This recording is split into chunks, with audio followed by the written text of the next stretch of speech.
The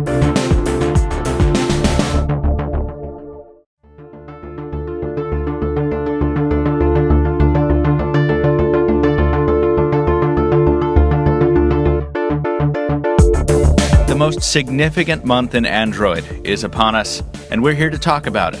Welcome to the Pocketnow Weekly, the once-a-week podcast from Pocketnow.com, where we discuss smartphones and tablets, convertibles and phablets, everything else in between. I'm Michael Fisher, and I'm joined today for what I believe is the second show in a row, a first, by Joe Levi, the Android guy from Utah. Good morning, sir. Good morning. Why do they take care of all these announcements and events and cool things not in Utah? They should move that. They should. Salt Lake City should be the center of smartphone announcements. I agree wholeheartedly. And I have committed a slight breach of etiquette by not introducing my steadfast managing editor, Anton Dinodja from Romania. Good morning, good afternoon to you, rather. Good morning to you guys. And I am jealous because you guys will have the S4 event in New York, but then again, I'll have to understand because I attended the London event last year. Exactly. Is that where that Bulgarian broke your camera? I think he was Russian. Was he Russian? He was Russian, okay. Yeah. It got worked out, though, right? You've replaced your lens? It got worked out. Yeah, I'm not sure what he replaced, but I replaced my lens. I remember hearing that the a PR lady had to separate you. Yeah, she was sweet, but she was like 150. I'm talking meters now, tall, and like 40 kilograms. And she was trying to hold me back as I was rushing towards this guy's neck. So when you said 100, I thought you meant 150 meters. I was like, wow, she was 150. She's a sprinter. She just leaped over the table. Yeah, I was basically dragging her around like those chains and bolts, and she was like after me, like, okay, it was nasty. Well, here's hoping that this year at the New York City event, we don't have a similar problem. It'll be Brandon and me, listeners, covering the event, and Adam covering the simultaneous Times Square event. And there will, of course, be special editions of the Pocketnow Live. I believe tentpoling this, right? We're doing a hangout beforehand and one after. Is that right, Tony? We are doing a hangout live as it happens with Jaime Rivera, Joe Levi, Taylor Martin, and myself. We're going to bring real-time news. We're going to bring real-time coverage from Times Square, and we're going to dissect the Galaxy S4 from every aspect. Good. Good. Joe, are you excited about that? I just want to find out, does it blend? Our friend from BlendTech no longer does. I'm sure it will blend easier than the HTC One. I'm sure it will as well. Yes. Very nice segue there, Tony. This is a special edition of the podcast, listeners. It is going to be short because we had to swap our schedule around when we were getting our HTC One review unit because of our availability. And the one that is sitting in front of me, because before we talk about the Galaxy S4, we're going to be talking about the HTC One. The one that is sitting in front of me was initially slated to go to Tony in Romania. And unfortunately, things didn't work out that way. But HTC was able to overnight one to me. And I wasn't expecting it, so I had this whole editorial schedule for the week. I knew what I was going to be writing about, and then this one shows up at my door right after the Kyocera Toric shows up at my door. So I'm like, oh boy. So I'm like, Tony, we got to throw out the rundown. And we sounded the red alert, and we worked it out. Don't you love it when you have to improvise? Yeah. I know I do. I'm not going to lie though. I'm not complaining. I mean, when something awesome shows up at your door, whether you like it or not. Like the HTC One is the most significant device that HTC is going to launch this year.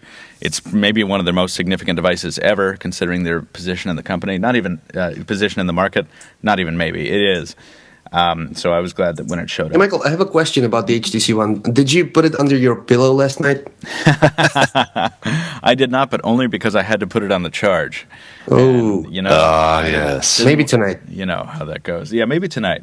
One point about that, and we saw this in our hands-on at New York City. The power button, of course, we know is up top because that's what HTC loves to do, but it's offset. It's all the way on the left-hand side of the top surface of the One as you're looking at the phone. And it is offset by the USB port on the bottom, which is all the way to the right-hand side of the phone as you're looking at the phone. So stylistically, that makes a lot of sense because if you hold the phone right side up, you're looking at it, the button's on the upper left. But if you hold the phone upside down, the USB port is also on the upper left, and they're about the same size, and they look exactly the same. So every time I pull the one out of my pocket, it like half the time it's upside down, and I'm pressing on the micro USB port. I'm like, why isn't this powering on? Oh, right, it's not a button at all, because they even feel the same. It's crazy. Yeah, that is crazy. Yeah, you have to kind of give it to HTC for sticking with their button on the top design. Everybody's kind of been doing other things, and they stick to that. I commend them for that. If you've got an older HTC device, the button's going to be in exactly the same place, well, except for this one. Yeah, right. Yeah, I mean, we kind of gave them a little bit of bunk for putting it on top on the Droid DNA, because the DNA is this massive 5-inch screen. In my experience with the One, it's a little less annoying just because it's a tiny bit smaller. But really, I think buttons with phones this size, buttons belong on the side. I mean, there's very little you can do gracefully to get your finger up there to activate that button. So. And since we're talking about buttons, be honest. How many times have you pushed the HTC logo on the front? I know exactly. Once. Yep. And it wasn't even initially either, because initially, I had my mind on it, and I'm like, okay, I know that this is a new button configuration. It wasn't until I think midway through the day, when I'm starting to get a little tired yesterday, that I was like, okay, go back home, and I tap on the HTC logo. I'm like, oh, no, that's incorrect. But I haven't double tapped on the real home button to use the multitasking interface only like once or twice. I don't know. What do you think about this, guys? This new approach to the multitasking screen? Because I'm not completely sold on it. Are you? Well, it depends on what you're accustomed to, because if you're accustomed to Samsung devices, that's just a long tap and hold on the button. But from what I know, and somebody correct me if I'm wrong, HTC has been doing this long tap since the HTC One got its update. What, you mean the double tap? Yeah. Oh, really? I might be wrong here, even though I don't think so. So HTC fans or HTC users are accustomed to this. No, because the One X has a dedicated multitasking button, so you can tap that once, but then I guess you can long tap it for a menu option if you want, or if you have it inverted in the settings. Yeah. See, my thing is this: I'm sorry, but I hate press and hold. I don't like it as an interface element, and so I don't like Samsung's implementation of their mash down on the home key to call up the multitasking ribbon. So I like the idea of a double tap. It's just the layout of these 9 cards. Listeners, if you haven't seen the new multitasking on Sense 5, instead of HTC's ribbon of scrollable sort of WebOS-like cards, it shows you 9 laid out on the screen, and you can still flick them up to throw them away, which is not as intuitive in this arrangement. But I guess you can see them, you can see more. You don't have to do as much finger work to see everything you're running, but you don't think I like it as much for some reason. What do you think, Joe? What's your favorite way to multitask on Android? Honestly, I like the dedicated multitask button. It's there. It says that you can switch from one thing to another thing really fast. But more... Home is in the middle. I mean, look at Samsung. It's in the middle. Look at Apple. It's in the middle. Look at every other Android device running a recent version of Android. It's in the middle. So deviating from that to, and I'm going to call it a shameless plug of the HTC logo that does nothing but stare at you and make you want to push it to go home, is kind of lame and goofy. Regarding multitasking, I like the way stock Android handles it. I think everybody else is trying to come up with a way that's better than that, and I don't think anybody has. You look at all of the things that even HTC has done in the past, and it's no better than the stock stuff, and it's just a little bit more confusing. It serves to help people pick up an HTC Android device and say, hey, this is unusual. This isn't what I like. This isn't what I'm used to. Right. And then they might like it better, or they might not. There's really only... Well, throw in the third choice, which is I really don't care. Just let me go to that other app. So yeah, that is the thing. Go ahead, Tony. I have 2 things to note here, and the first one is that we have to be fair with people. We are exchanging phones on a weekly or bi-weekly basis, so we can compare it to other phones. But if you're getting the One either unlocked or on a carrier contract, you're holding on to that for at least 1 year. And chances are, if you're getting a One, you're an HTC fan and you're going to get the One 2 or whatever its name is going to be. So you're used to the HTC way. And regarding the other topic, I kind of applaud HTC for trying to go as minimal as possible, because instead of we initially had 4 Android buttons, we had now the standard as 3, and HTC is going with number 2. It's just normal that they ditched the search button, because you can now search with the Google Now and the on-device search, which is good. So it makes sense to have a back and a home button only. And since it would have looked a little bit ugly to have the HTC logo on one side and the home button in the middle, I kind of like the way things are right now. Do you know what I just realized? I have not yet accessed Google Now on this device. There we go. Blasphemy! I know. I was like, wait a minute, how do I even do it? I'm like, well, if I double tap the home... See, now this is a testament. This is actually important. I thought that, okay, if I double tap the home button, I get multitasking. What if I long press the home button, like I would long press the menu button on a Samsung device? And that is, in fact, what calls up Google Now on this phone. So that's good. That's intuitive. That's a good way to implement it. And I don't have a swipe up from the bottom from any screen to get it. It is not. No, it is not a Nexus device in that sense, or in any sense. But it's not. It's especially not a Nexus device in that sense. But while we're talking about software, because we do have to touch on hardware. But if you've seen our premium unboxing from yesterday, you know a little bit about the hardware and how we feel about it. But the software, guys, Sense 5. So what happens when you get a new hot piece of Android hardware that you're not sold on the software, guys? What do you do? You try to get accustomed to. Exactly. You root it. You try and get a custom ROM, whatever. Or a custom launcher, yeah. Or a custom launcher, exactly. And, that happens a lot. And the HTC One hardware is so beautiful that a lot of people are going to jump to that. But we're required to obviously give Sense 5 a shot. And more than that, personally, I want to like it because HTC, right? We always talk about this. Any listener to the podcast knows our feelings on HTC. We like them. And, God, I got to tell you, Sense 5, to me, is aesthetically very, very cool. It manages to do what Windows Phone's modern style does, but differently. It's as minimalistic, it really is, but it's just different. HTC is still sticking with their grays here. They're doing the gray and white thing to this.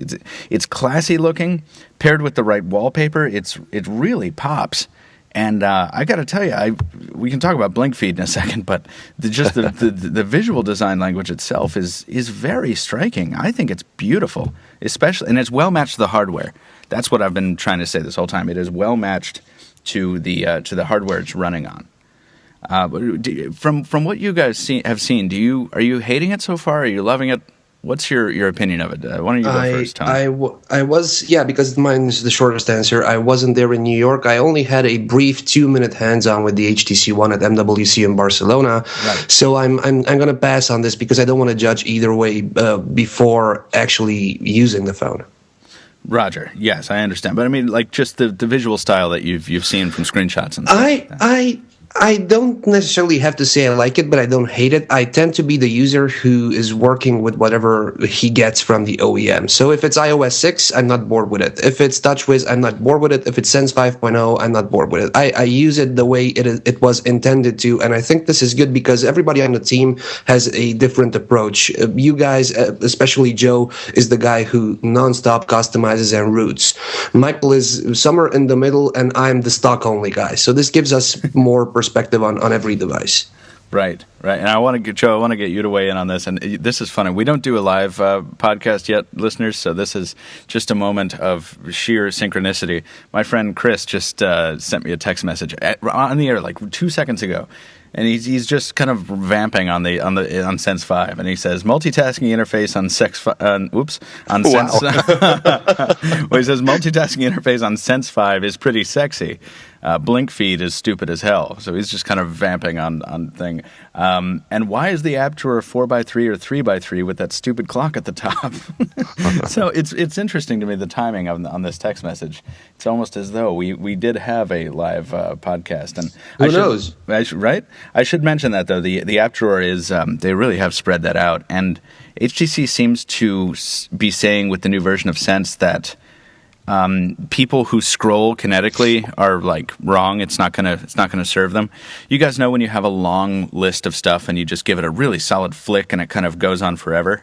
That does not happen on the Sense 5 almost anywhere. Like no matter what strength of flick you give it, it's only going to go one page.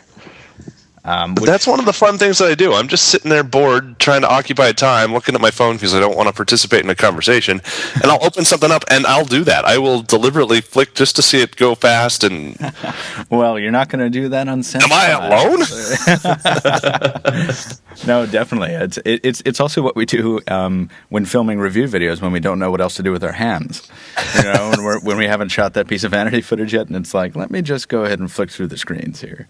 Look how smooth and fluid this motion is. Right. It just So, Michael, Yeah, go ahead, Tony. you're getting close to being 24 hours with the HTC One, right? Yes, that's true.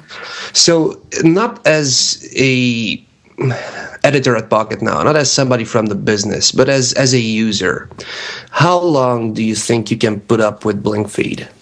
I can definitely put up with it and enjoy it actually for a bit. Blink feed allows you to not only pull in news and other information like that, but it lets you pull in your Facebook feed, your Twitter feed, and the MeHub, the People Hub. Right, it's very much like the People Hub if like the People Hub and Flipboard had gotten together and made a baby. And it's really cool because you can uncheck boxes willy-nilly. Like say today I'm overloaded with whatever, say Pocketnow news in my feed. I don't want to really pay attention to tech today. All you do is jump into the highlights menu and then you uncheck the box next to tech, and all of a sudden your feed is just Facebook and Twitter and CNN or whatever else you have in there. So that's pretty cool. It's not. I don't think it's the prettiest thing in the world, but it's always to the left of your home screen, and it's nice having it there. You don't have to use it if you don't want to. So then follow-up question. When you boot up the phone or when you resume from a sleeping state, does it default to the blink feed or does it default to your home screen number one? I'm jumping into the browser right now. So the browser has loaded up pocketnow.com on the HTC One. And, okay, I'm looking at the page. Oh, wow, this is a great website. I got to come here more often. And then I hit the home button, and it drops me back to my home screen, not to the blink feed. That is good. Yes. So the blink feed is the option to the left. Correct. And in that sense, it's good. It doesn't really force it on you, which is nice. Yeah. Okay, so Michael, you're a Kickstarter backer. Did you back the Chameleon launcher on Kickstarter? I did not. Why? Does it have a similarity here? Well, I'm looking at Blink Feed, and I'm seeing that. And Chameleon Launcher started out as a tablet-only launcher. They subsequently have got it over to smartphones now. I'm not running it on my Nexus 4, but the one thing that struck me when I saw Blink Feed was that looks just like Chameleon.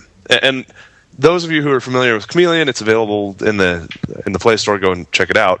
But those of you who are already familiar with it, you can put your feeds on there. So if you want a Twitter feed, you want a Facebook feed, you want a whatever, it reminds me, and I know that's not exactly what Blink Feed does, but it reminds me of that. It infers putting your social content right there on the screen, because anymore, social is my news. Old time papers, New York Times, no, who are they?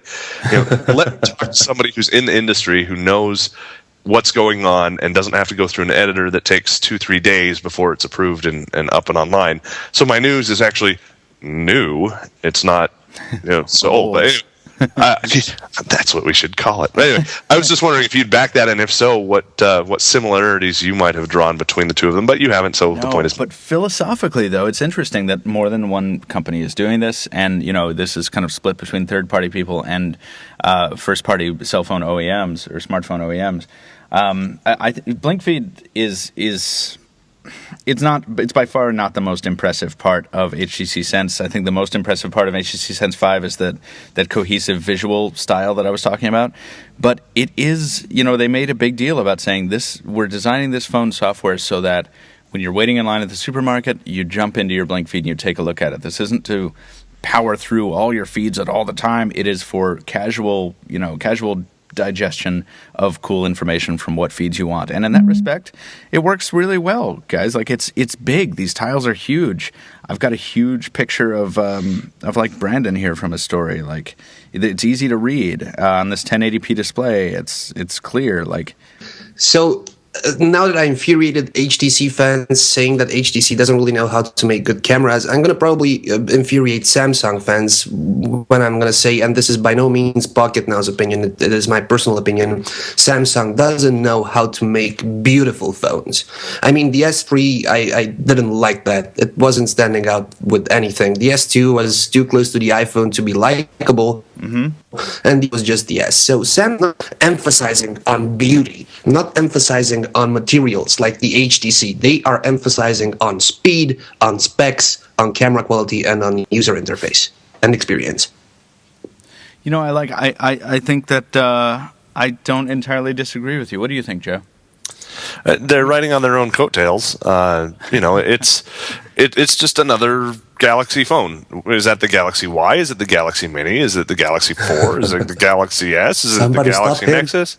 Right. It's the same thing. Come on, this is your flagship product. Do something. Be gorgeous, be wonderful, be top tier, because dang it, you've got so many devices in so many hands. You owe it to your people, to your customers, to have something gorgeous. And you know what, guys?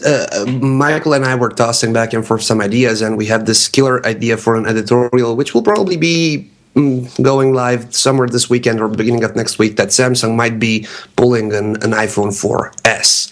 But then again, Samsung cannot really do that because the S3 is nothing like the iPhone 4 or the iPhone 5. They don't compare in beauty. So I think that they... Go on, sorry. They don't compare in beauty, but they are starting to compare in terms of mind share and in terms of what gets attention. And I think the iPhone's cachet has eroded a little bit due to the efforts of Android manufacturers, but also just because Android phones can now do much more than the iPhone can do. And I think consumers are starting to realize that. And as a result, I think Samsung does have a little bit of breathing room here to be like, listen, we're going to kick out a refresh of last year's model because we're not going to be taking as many risks with this one because we already know that we're successful, so why are we going to jeopardize that? I'm not saying I like it, but I'm saying I think that's probably their attitude. And that's the Apple mentality I was talking about. Yeah, it is, right? Well, but the Apple mentality of doing that, they had beautiful first, and then they're adding stuff to that, and they're being conservative afterwards. Samsung's the other way. They're still trying to get to that really, really nice, really top-tier hardware experience, and now they're playing things conservative too. That's not a way to win. You've got to have that solid foundation. There's also something else to consider. I think when they sat down at the drawing board, at one point the executive said, "Draw me a phone which is not the iPhone, which is as far as the iPhone as possible without lawsuits going on." So, yeah. Do you guys think that is there any worth to these rumors that this device is going to come out without a physical earpiece? That is going to come out with bone conduction? Well, that would be cool. It would. No, I think that's just a Photoshop mess up. Me too. I don't think there's anything more to that. And as I've proven it in my post, I've overlaid the S4 on that teaser image, the S3, I'm sorry. And that's basically just the S3 with the top re-photoshopped. So it's just really? a placeholder, Okay. yeah. Fancy lighting and whatnot. Oh, that's too bad. We've been talking about these leaks and like the camera lens on the back of that sucker looks huge, and we do have to touch on the camera quickly. But this like supposed 13 megapixel sensor is probably a really good idea, but that lens cover looks impressive. That's it.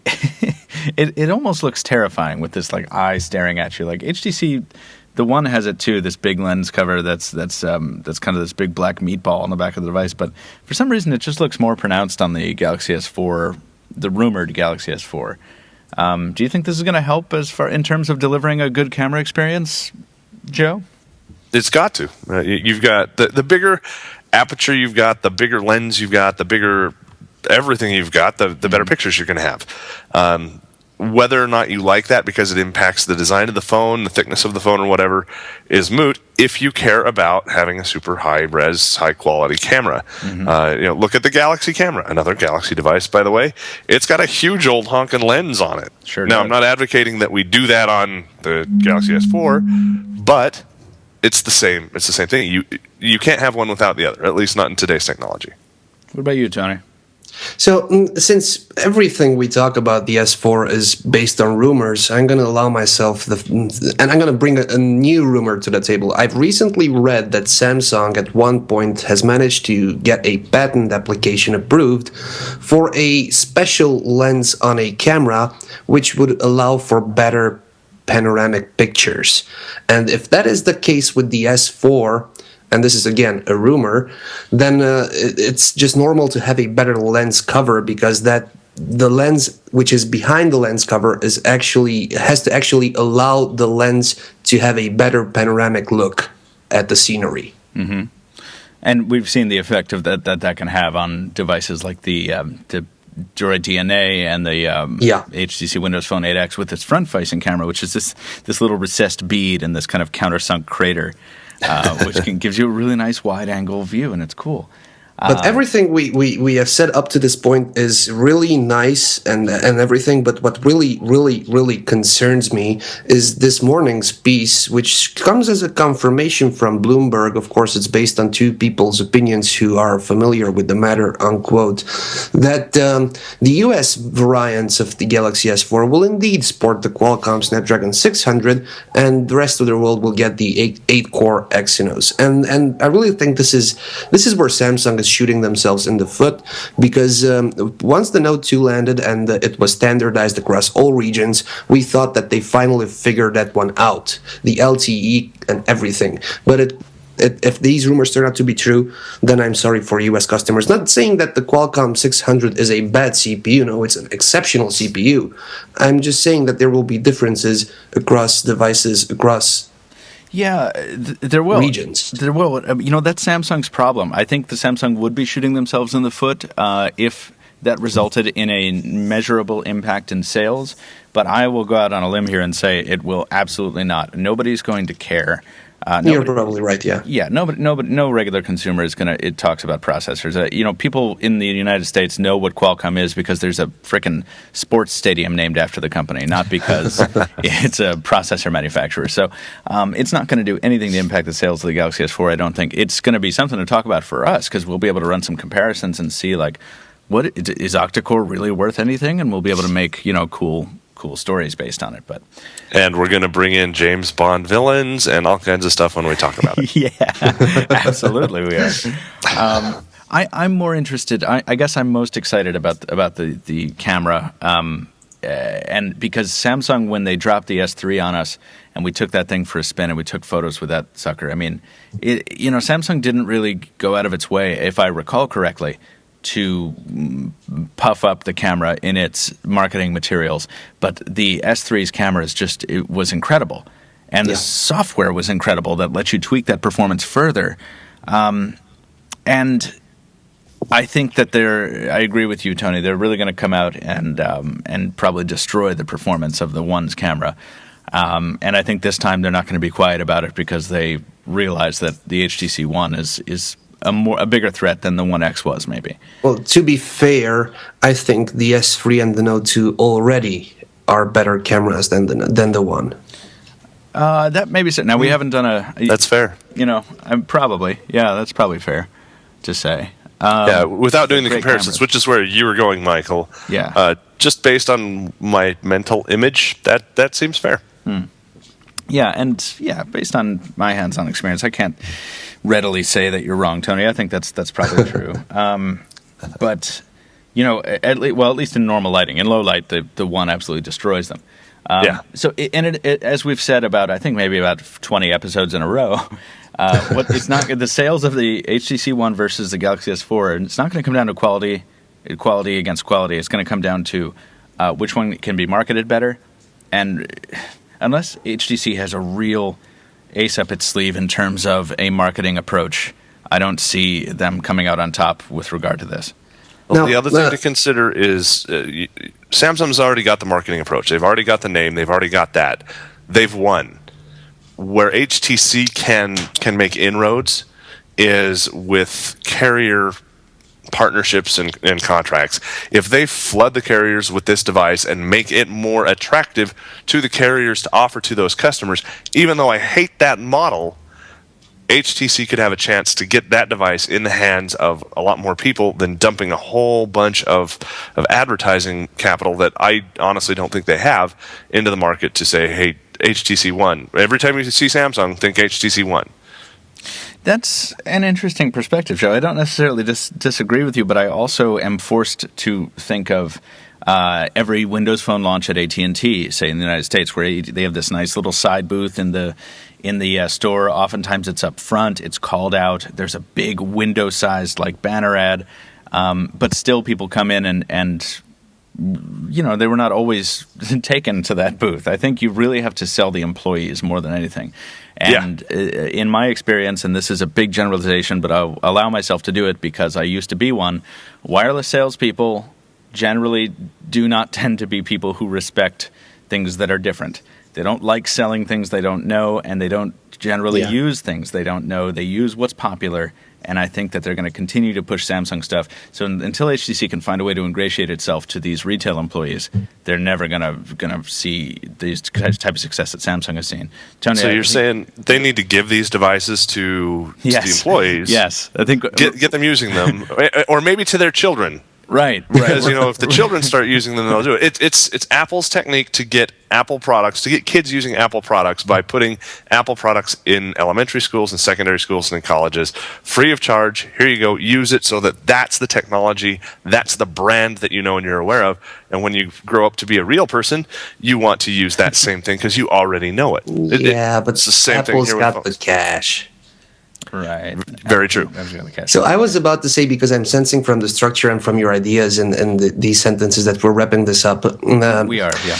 It is just fair to say the following thing. We are geeks, and so are probably most of those listening to our podcast and following Pocketnow. So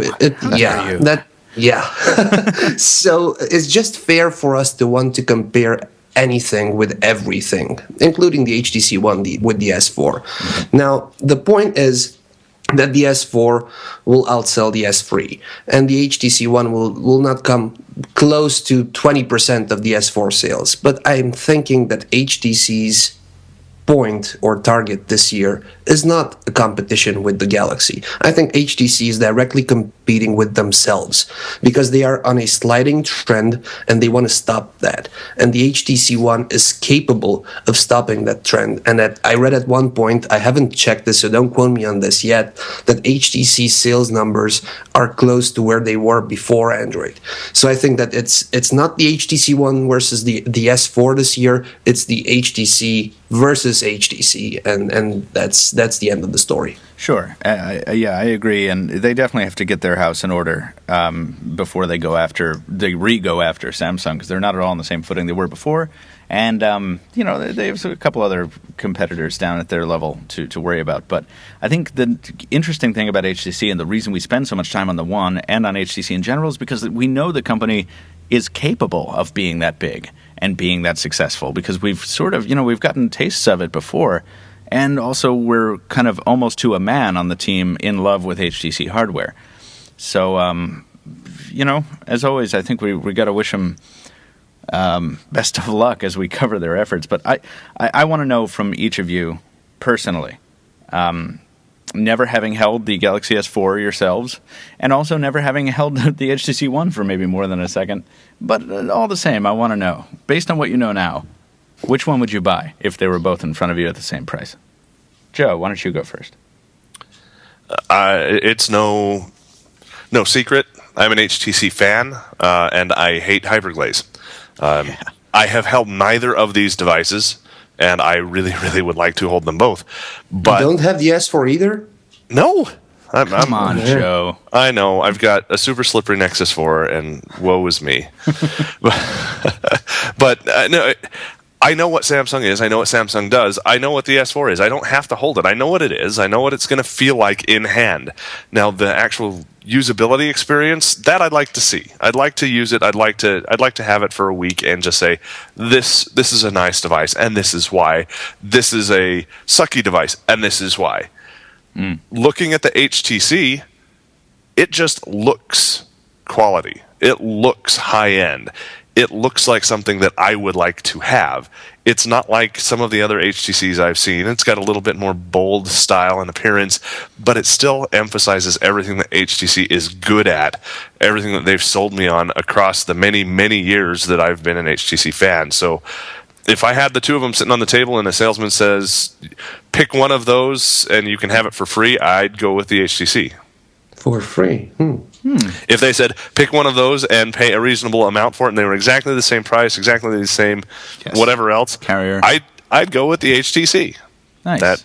That's well answered, Joe. Thank you. I reserve the right to recant that statement if HTC screws it up. But the recorder's on, Levi. Yes. You can't get away from this one. But just based on what I've seen so far, which is what I think the question was getting at, it is, yes. I would go. If it were my money and I were spending it today, I would put it on HTC just because I like the way the device looks, and I think HTC is going to get back into the game in a strong way with this device. So, Joe, I want to make sure we're hearing you correctly. Are you saying you'd go with the HTC device? I'm excited right now, but I'm kind of leaning towards it. Yes, okay. HTC. What about you, Tony? Let's. There's no secret, and there's no use in me hiding this. I hated the One X last year. I was about the only person on the team who really disliked it and sold my unit just 1 month after purchasing it. But that's no secret, and I said it many times, and I will say it again. Ever since I saw the design of the HTC One, I said that the HTC One is the phone for me. Yep. Because it speaks Apple, it speaks quality, and that means a lot to me. But I also said the following thing. I will pick the S4 over the One if it collectively brings two things to the table. One, a better design. Two, a better camera. Regardless if either one of these happens on its own, I'm going with the One. And so far, judging from the leaks, the design is going to be the same. The way I hated the One X last year, I hate the Samsung design. So if both happen, it's the S4. If only one of those two happens, it's the One. Nice. That's concisely answered. I think that I agree with the both of you. You've both made excellent points. I think one thing that there is an analogy to be drawn between us and, or a division to be drawn between us and the regular populace, because as you said earlier, Tony, we handle new phones all the time, right? But, so we have to kind of keep a level head about us when we're evaluating these things for consumers. But I think there's an analogy between when a regular consumer says, will I buy this and use it as my regular phone? We don't really say that, but we do often say amongst ourselves, would you really want to review this? Because, that's about as intimate as we get with a phone, right, is reviewing it, because you get to know every single part and every nook and cranny. And based on, I base my self-perception of a device, my perception of a device on whether I want to review it. As things stand currently, I would love to review the HTC One. I'm not going to, but I would love to. Based on what we've seen from the leaks, if the leaks are accurate, I am not at all interested in reviewing the Galaxy S4. And I think that helps to reinforce my sense of what's important to me, and certainly hardware is a big part of it. But Tony, I will take a different tack from you. It doesn't matter how much better the Galaxy S4 camera is. If it comes in that body, I don't want any piece of it. Yeah, that's what I said. If it just happens the camera and without the new design, it's still the One. Right. Oh, okay. Sorry, then I misheard you. Then yes, then you and I are in total agreement. Yeah. Anyway, we're going to find out what it is. I mean, for now, I'm somewhat enamored of the One, but I'm within the 24-hour envelope, and I therefore am not trustworthy. I'm just in the honeymoon phase. So we do need to wrap it up, though, because I do need to get to work. And listeners, that work involves creating more content. We're going to have another HTC One comparison out as far as the camera goes. That'll be a text piece, maybe another lengthy one. And there will also be a video comparing the HTC One to an earlier smartphone, so you'll want to check that out. Also, another reminder that we are going to be covering the Galaxy S4 event in the manner that Tony described earlier in the show. I'm really glad to hear, Joe, that you're going to be on the Pocketnow Live for that, the special edition. That'll be exciting. Yes, it will. And, of course, I'm going to be in New York with Brandon. And I'm going to be gulping coffee. Yeah. What's it going to be, 2 a.m. for you? Yep. Yeah. The sacrifices we make. I know. It's tough. So everybody out there, just drop Tony a line and tell him you appreciate his sacrifice to be with us and to share the world of tech with us. Yes. I don't say that nearly enough, so I'm going to pimp you, Tony, because dang, it's hard enough for me to go up at 6 or 7 a.m. and do stuff, but you're up in the middle of the freaking night, so thank you. I know exactly what you mean. Waking up at 10 to do this podcast is very rough on me. But guys, do either of you have some closing thoughts before we head on out? Yeah, I think that tomorrow at 7 p.m. or shortly after 7 p.m., we will be at least once at one time wowed by the Samsung announcement.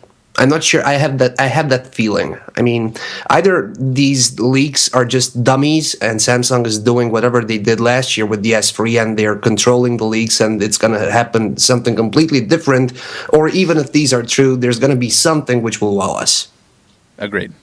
Definitely. There are surprises in store, and it's not going to be a total disappointment of an event. And we're going to get a lot of video if they give us some hands-on time, so it'll be fun to trade opinions on that. And it's definitely tune in for next week's show because we're going to have a lot to say, aren't we? Man. Like always. Yes. We might go past 45 minutes. We might even for the first time in the Weekly's history. Joe, anything to lead us out? Yeah, I'm going to sound like a broken record, and I don't mean to do that, but look at what we've got today, guys. We're arguing between two wonderful, beautiful, high-spec devices. Everybody's entitled to their own opinion about which one they like more, but we're carrying around a powerhouse in our pocket. Let's make use of that. Let's make the world a better place. Let's participate in good, uplifting conversations with these wonderful tools, and it's a wonderful time to be alive. And just to show the same amount of love to everybody, there's not just only these two devices, there's also other spectacular devices out there, like the Xperia Z, which we are reviewing, and by the time that this podcast will be up, the review will also be up, so make sure to check that one out. Taylor Martin's first review for Pocketnow. I cannot wait. I've seen it. No pressure, Taylor. Yeah, right. I've seen it in its prototype form. It looks good. Yeah, definitely check that out. The Z doesn't get my motor running, but even we read that review and I was like, this is great stuff. But maybe the ZL will. Neither. Sony can't do anything that interests me apparently on the handset side, but tablets. Anyway, that's a whole nother discussion. So for now, we're going to leave it be, and we're going to put a closing stamp on this episode of the Weekly. I don't know what that means, but we are definitely, thank you. We're shutting the door on the podcast. Thanks, Tony. Find us on Twitter, everybody. Joe is at Joe Levi. Anton is at Anton D. Nagy, ANTONDNAGY. And I'm going to shamelessly stop you there because I want to thank everybody who's following me. I've not only reached 1,000 followers, but I am close to 1,100. So thank you, everybody, for putting up with all my... I was just going to say that. Awesome. I was just going to say that. We finally got Tony into Twitter, and that is important. You follow us officially, though, for our headlines at Pocketnow Tweets on Twitter, Pocketnow on Facebook and Google+. Do leave us a review on iTunes because it has been stuck at something like 21 reviews forever. We would love the help, and Xbox Music as well. If you have a topic, question, or suggestion for the podcast, we will get to your listener mail when we have another regular show. Shoot us an email, podcast@pocketnow.com. Thank you so much for listening. As always, we will see you next week. See you after the S4.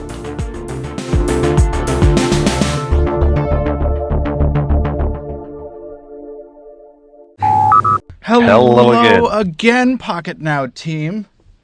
We love the internet. Tony, we do. I have reason to believe that this is going to be the one. Hit me again. You believe that? Hit me with that sentence again because it was beautiful.